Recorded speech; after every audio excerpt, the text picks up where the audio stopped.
Jaalna ragabbu'i. Imbu. Yaan simbuu sun ragabbu'i. Imbu. Usitai. Waaqa si fidee jedhi narraa gabbu'i. Usitai. Narraa gabbu'i. Ana mamaanoo na tutteerta narraa gabbu'i. Nadagay siifinuma. Narraa bu'i. Wal haa dhageeffannu. Narraa bu'i. Jaartiin naman dhageenya taa Waa qabdu. takka dhagayaan jiran waa takka dhagayaan.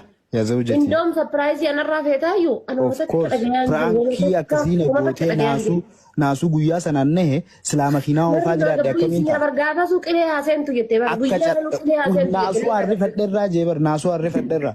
Lafa taa'u jira malee silaa dhaabbachaa jiraadde kufee bar guyyaa san silaa darajaa irra deemu jiraadde kufee. narraa gabbu'i. No silaa karaa irra deemaa jiraadde makiinaan na dhoyte bar guyyaa san du'e bar silaa almost Narraa gabbu'i. Mee narraa gabbu'i. hin buusin. Narraa gabbu'i sammuu kiyyaa mari'adha gabbu'i. Jireenya si waliin jiraadhu kana sammuu kootiin mari'adha. Sammuu kiyyaa waliin exchange wal godhuun barbaadaan narraa bu'i. Waan murteessu kana booda wallaahi ana beeka.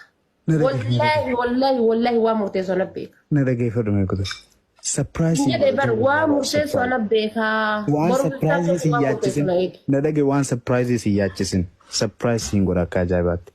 Garuu wanni beekuu qabdu pirankii ajaa'ibaa ibsaan maakii godhe maakiin hedduu rifattee pirankii sanarra hedduu aartee miirri sii tuqamee wal dubbisnee turre aartee sirriitti sii gale. Na dhagee sii fi nima. Mee na dhagee. Pirankii sanuu barreessa. Laala gaayis.